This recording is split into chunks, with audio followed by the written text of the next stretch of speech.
de Vilna. Qui n'a pas entendu parler du Gaon de Vilna? Très grand, Gaon de Vilna. Il avait l'habitude, comme d'ailleurs c'est marqué dans la Kebara, dans le Zohar, de faire les 3 Seudot Shabbat, certes. Celle de vendredi soir, celle de midi, et celle de Seuda Shlichit, la 3e. Si on fait les 3, c'est quelque chose de grandiose. Tout celui qui fait les 3 Seudot, il est sauvé de la guerre de Gog et Magog. Dit le Talmud. Celle qu'on oublie et celle qui est très difficile, et surtout en hiver, peut-être en été, c'est la 4e Seuda. La 4e Seuda. C'est-à-dire Seuda Revi'it, celle qui accompagne le Shabbat. Elle est d'une importance capitale. Que ce soit le Zohar, que ce soit le Kaf HaHaim, tous les poskim, tous les décisionnaires halachiques qui ont apporté, les Sfarim, les Kabbalistes qui ont dit combien elle est importante. Dans le Shulchan Aruch, il est écrit qu'une personne doit s'efforcer de manger ne serait-ce que 30 grammes de pain pour accomplir la mitzvah d'accompagner Shabbat Hamalka, la reine du Shabbat. Lui donner le respect. Ça tient à cœur au Shulchan Aruch, Rabbi Yosef Karo. Oui, le Gaon de Vilna n'a jamais raté cette Seuda Revi'it, c'est-à-dire un morceau de pain, 30 grammes avec la Birkat Hamazon. Si tu peux chanter Eliyahu Hanavi 120 fois, en comptant sur les phalanges de ton doigt, de tes mains, Eliyahu Hanavi Zachor Letov, Eliyahu Hanavi Zachor Letov, Eliyahu Hanavi Zachor Letov. Si vous comptez ça tous les samedis soirs en mangeant ce 30 grammes, il y a un mérite extraordinaire. 120 fois, Eliyahu Hanavi, il entend ça jusqu'à 120 ans. Arichut Yamim. Arichut Yamim. La prolongation, la longévité tu auras.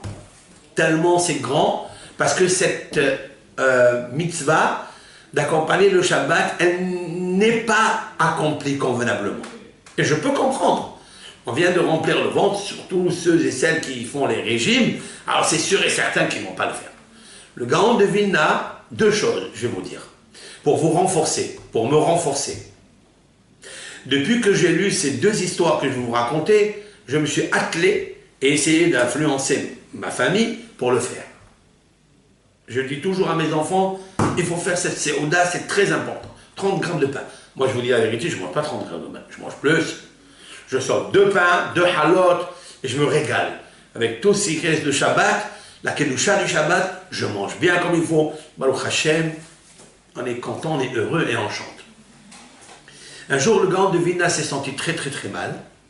Il est parti se coucher et il a ôté de faire la Seuda, de manger 30 grammes. Il se réveille quelques minutes avant le lever du jour, parce qu'on peut la faire jusqu'au lever du jour. Il s'est levé en sachant qu'il n'a pas accompli cette mitzvah. Il appelle son fils, il lui dit quelle heure il est, regarde s'il y a Amoud HaShahar, le lever du jour, tu me dis de suite. Il dit papa, il reste 3 minutes. Et lui, alité et fatigué, il leur dit, allez-y prendre un morceau de pain, écrasez-le, mouillez-le et forcez l'absorption des 30 grammes de pain dans ma gorge, que je puisse accomplir cette mitzvah. Et c'est comme ça qu'il a fait. Maintenant, je vais vous dire quelque chose de plus beau et plus grand. Sa femme, la femme du Gaon de Vilna, a décidé un Shabbat, après la Havdalah, de ne pas faire la Seuda Revi'it. Pourquoi? Parce qu'elle a pris sur elle, elle s'est engagée de jeûner depuis le samedi soir jusqu'à vendredi. Il faut le faire, hein, pour une femme surtout. Elle a beaucoup de choses à faire à la maison. Heureusement qu'elle est là. Tout le seder de la maison.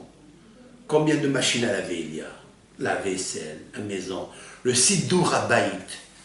C'est de arranger la propreté de la maison. Ça n'est pas une chose facile. Tu veux jeûner?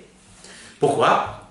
Parce qu'elle a entendu que celui qui jeûne pendant toute une semaine, c'est équivaut à 65 600 jeûnes. Il a dit, Baruch Hashem, qu'est-ce qu'il y a? Je vais consacrer une semaine de jeûne. Et on verra. Elle peut dormir, elle peut étudier un peu, etc. Elle peut se promener, mais ne pas manger. Il y a aujourd'hui beaucoup de personnes qui le font. Mais ils ne le font pas pour Akadosh Baruch Hu, parce qu'ils font un service divin, pour s'éloigner de ce... Pas s'éloigner de ce monde, plus que ça, c'est pour se rapprocher plus de Dieu. Plus on enrichit la Neshama, plus on appauvrit le corps, qui demande pas, qui cesse de demander les ta'avot, les plaisirs de ce monde. Et comme ça, on s'approche de Hachem. C'est comme ça qu'il faut faire. De toute façon, il nous faut nous maîtriser les pulsions, les envies, les plaisirs, etc. Lorsque le Gaon de Vilna a entendu que sa femme pratiquait le jeûne de Hafsaka, c'est-à-dire les 7 jours depuis la Havdalah jusqu'à vendredi, il a envoyé son fils lui dire « Que penses-tu ? Que tu vas obtenir un grand pardon parce que tu vas jeûner toute la semaine ? Mais il faut que tu saches que les 7 jours de jeûne que tu vas pratiquer, ils sont insignifiants devant les 30 grammes de pain que tu vas manger pour accompagner Shabbat à Malka. » Chers frères et sœurs, c'est incroyable. Autrement dit, je déduis de là, nous avons une décision dictée d'un verdict d'un grand luminaire en Torah, 18e siècle, Rabbi Eliyahu de Vilna, Tzaddik Yesod Olam, géant en Torah, la Torah écrite, la Torah orale, la Kabbalah, les mystères de la Torah. Vous n'avez qu'à voir ce qu'il a écrit dans Sifra Tzneota, c'est un livre puissant, luminaire, avec des codes, des cachets, des séphirotes, que moi-même je ne comprends pas quand je lis. Il y a un verdict qui sort de sa bouche.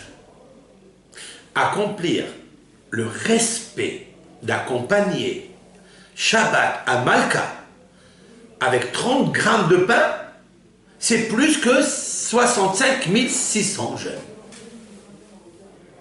C'est incroyable ça.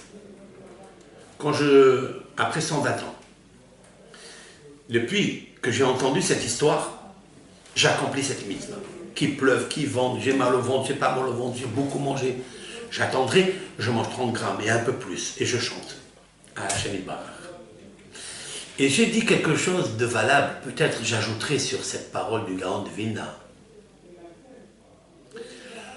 que si un homme ou une femme s'habitue à avoir le respect de manger du pain dans les 3 séodotes de Shabbat, y compris celle qui est la 4e séouda de Motsai Shabbat, pour avoir le respect d'accompagner le Shabbat, c'est qu'il sent le Shabbat. Si on respecte le Shabbat en rentrant, si on respecte le Shabbat en sortant, il y a un grand shalom baït qui s'installe à la maison.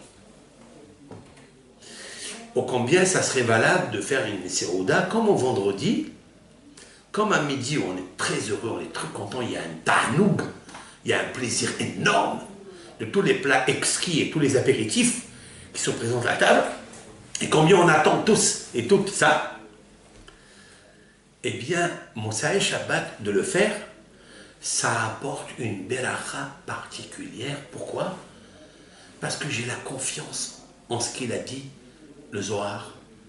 Quand on dit les maîtres, les hachamim, quand j'ai la émouna et que j'accompagne le Shabbat, c'est que le Shabbat, il est important à mes yeux. Le Shabbat, c'est la Shekhina. Le Shabbat, c'est Mekor HaBeracha. C'est la source même de la bénédiction. Quelle bénédiction qui est plus grand que l'amour et le shalom qu'il y a dans une maison entre les parents et les enfants. Ça veut dire quoi? Ça veut dire que mon docteur, mon psychologue, qui m'a instauré ça, lui qui connaît comment elle marche la machine, c'est sûr et certain que dans la feuille de route, pour accomplir la shlemut, la perfection avec Akadosh Baruch Hu, il a posé aussi des choses merveilleuses pour m'aider à le connaître mieux. Et quand je le connais mieux, je le respecte plus.